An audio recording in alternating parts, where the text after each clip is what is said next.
Thank you for using Global Telink. Hello. Hey, Brian. Hey, Scooter. Hey, how's it going? How y'all doing? We're doing well. Yeah, good. How are you doing? Oh, I'm doing all right. You know, so far so good. I know. Yeah, I sort of. How's it been going? Go ahead.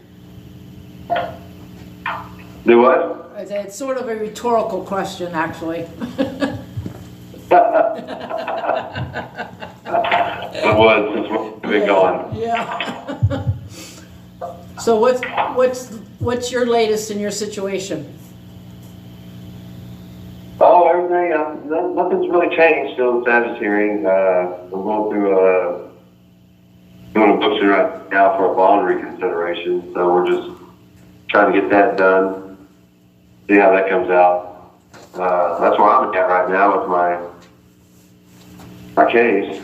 So we'll see what happens with that. I don't know. But you know how that goes around here. Yeah.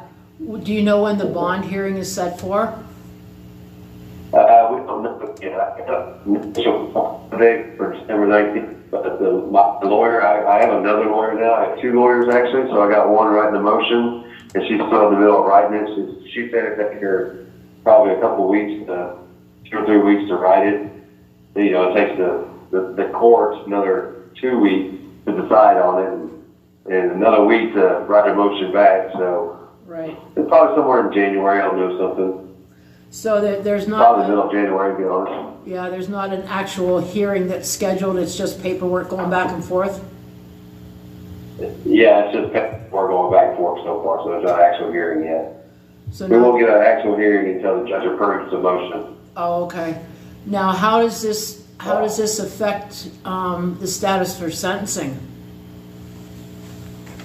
It does affect it. I mean, we were going to work on a plea deal. My brother had taken a plea deal, Yeah. and he took a 36 to 47 month plea deal, and he got on bond. But I'm waiting. I also filed another motion for my points, my actual points on the guidelines for Texas probation. So I'm actually waiting on that too as well. But my deal is I'm gonna try to push it back as far as I can to election day. So Yeah, there you go. There you that's go. what I'm trying to do. I'm trying to push it until next November. Yeah. Good yeah. strategy. That sounds like a really good plan. Right? Exactly. Yeah. I guess So I think. I guess my question was, does the bond hearing have to occur before sentencing, or does sentencing occur first? Yeah, it needs to occur before anything. Because if I sign for a plea deal or anything like that, oh, not going to get back to him right now. Here's Scooter back. Okay, Scooter. Sorry about that, guys. We got you cut off. We did. We got you 10 minutes.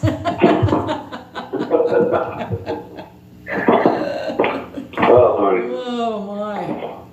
So, where were we? Well, we were talking about. I was just asking what the sequence or the process is with sentencing and bond hearing. Which one occurs first? What affects?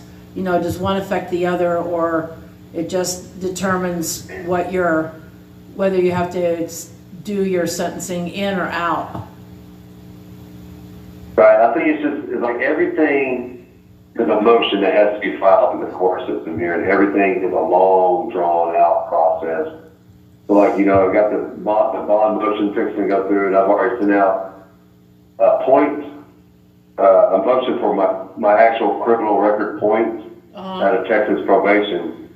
So we've been waiting since the 1st of December when we sent that motion in. Here it is. No, it was November the 1st. So here it is, December the 9th? Yeah. All right? And we're still waiting on that motion to come back from Texas. So, and with that motion goes straight to me and my lawyer, so the prosecutor does not see that motion. So that's kind of like a bargaining chip. So we know exactly where my guidelines would be as far as criminal record and stuff like that. So when they try to make an offer, I can say, well, it says here, and the points from the probation in Texas are the permanent points. that the prosecution's going to get. So we will have that to kind of like bargain with, you know, or if it's, you know, if they're offered more or less time, you know, we can bargain with it. So but yeah, so the longer it takes to it's get just a long drawn out play. yeah, so the longer it takes to get that motion back, the closer you are to November. Right, exactly. So, but you know that one, those, you know, with those bonds, those points, that will kind of determine whether do I want to take it to trial or I just want to take a plea deal. Yeah. You know, because if you go to trial, you don't get those 3 points for admitting guilt. So if you take a plea deal, you get 3 points off your guideline, which actually probably shaves about a year off your sentence. Right. You know, so it's kind of a sticky situation, you know.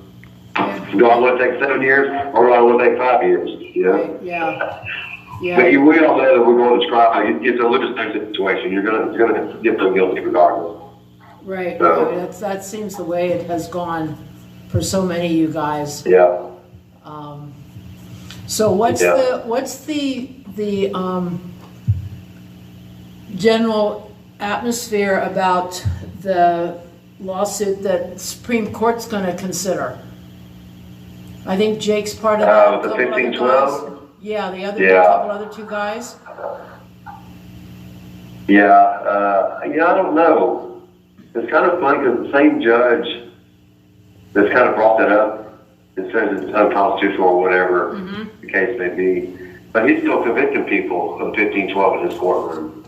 You know, as he says unconstitutional, you know, because there shouldn't be a 1512. Right, right. But It may be I don't until know. It is.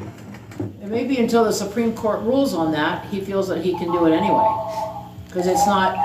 Yeah. The Supreme Court has. I mean, if he's against it, he shouldn't be finding people guilty in his courtroom.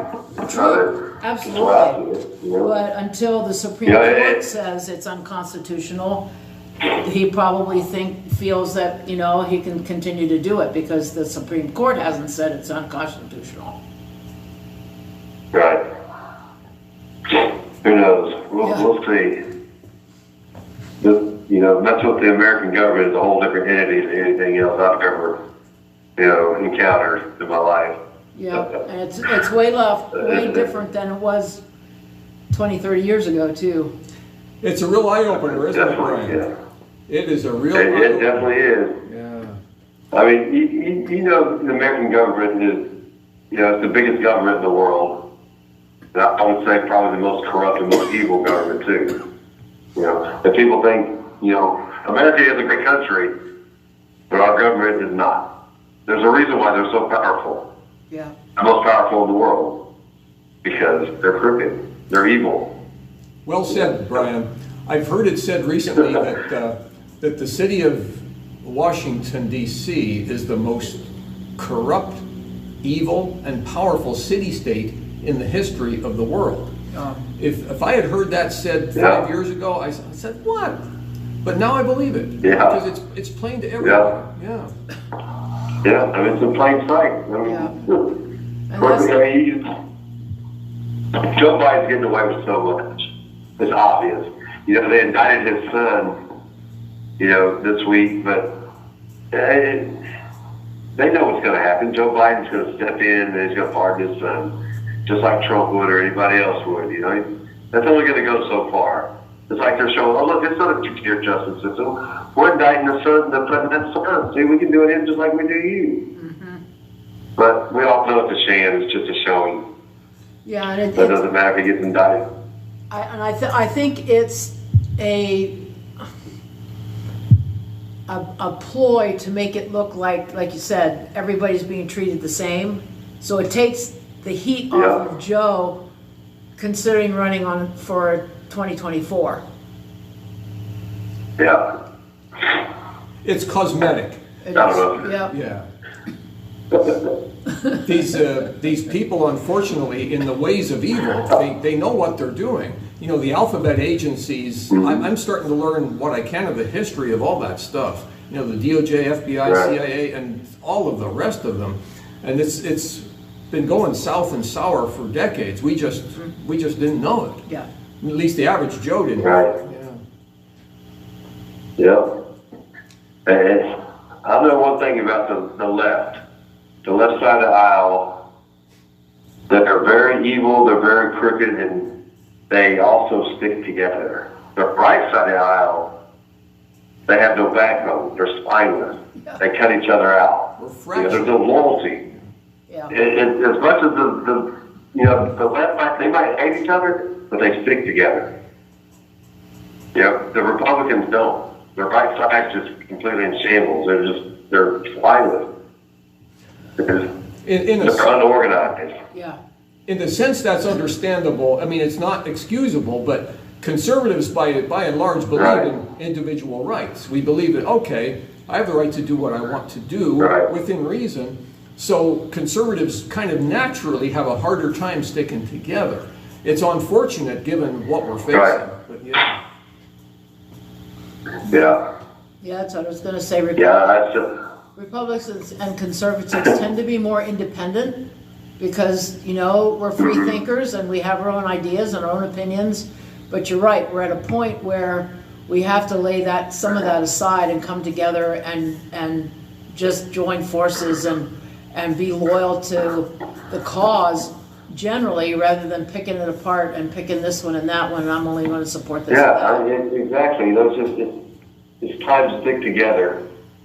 The right needs to stick together because here they are spelling people saying to us, okay, we know he's a liar or whatever, and he's just a POS all the way around, but we still need him in that seat. We need his vote because it's red. Yes, absolutely. And then you got Kevin McCarthy leaving abruptly. Oh, we're retired at the end of the year. Well, it's the end of the year. It's just a few days away.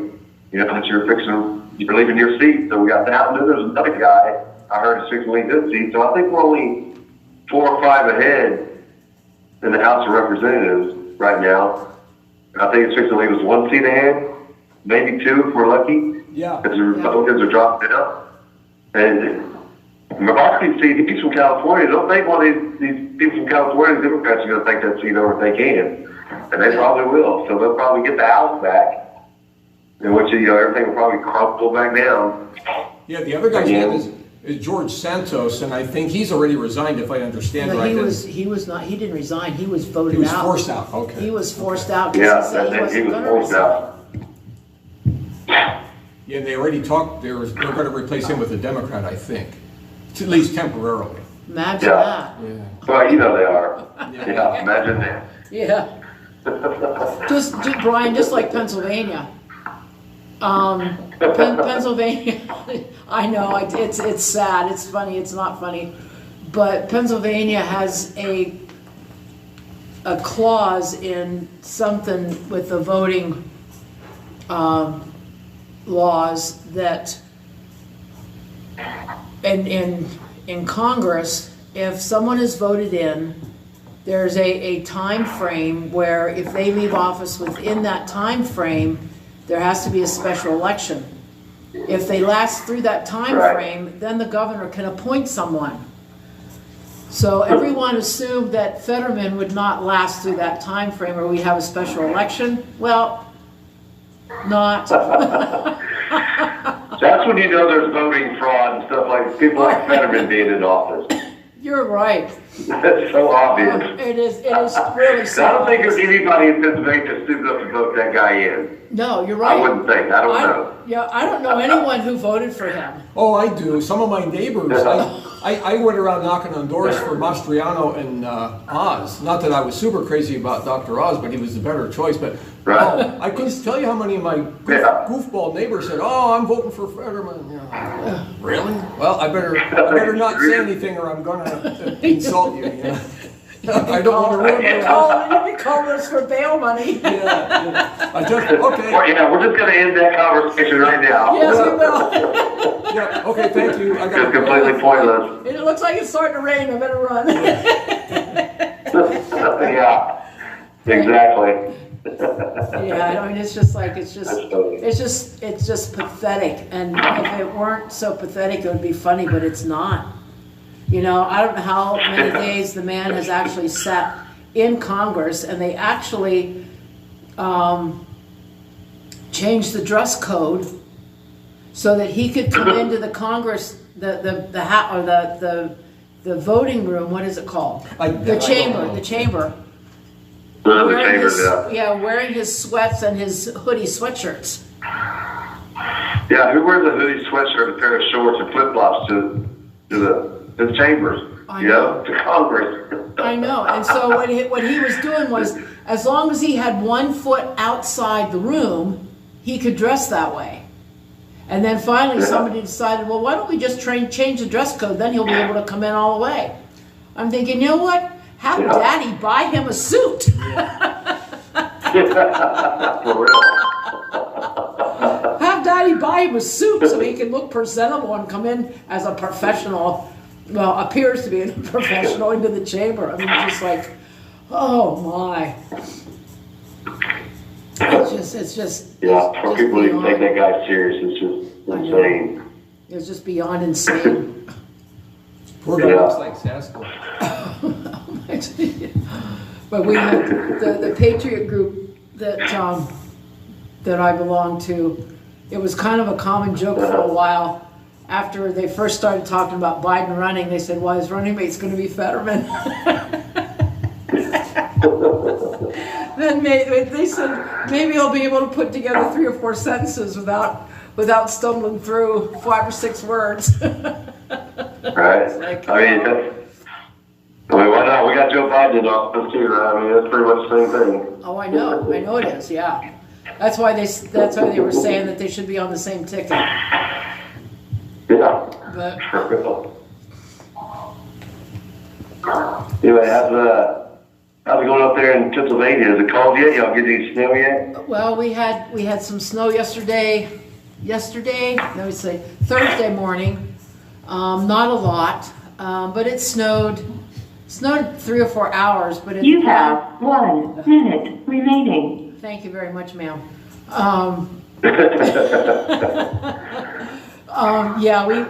We had, it didn't stay. The ground isn't cold enough yet, but we've been sitting in like the 30s and 40s, 30s at night, 40s during the day. So yeah, it's getting colder. It's dreary and damp a lot of days. Yep. No sunshine. I will say this: in Pennsylvania, up there in Lewisburg, it's the coldest winter I've ever endured in my life. So that's pretty cold. It was awesome to see all the snow from Houston, Texas, but it was cool in the snow. Yep. All right, guys, let's fix and hang up on us. Yes. Well, if we don't talk to you before, Brian, and I mean this sincerely, but I know the situation is hard. Have a Merry Christmas. Yes, Brian. You too. Yep. Y'all definitely do too. Y'all have a nice, merry white Christmas. Oh, yes, that would be nice if we had on a white Christmas. We haven't had one in a while. So, yeah, it was good to talk to you. Thank you for using Global Tel Link.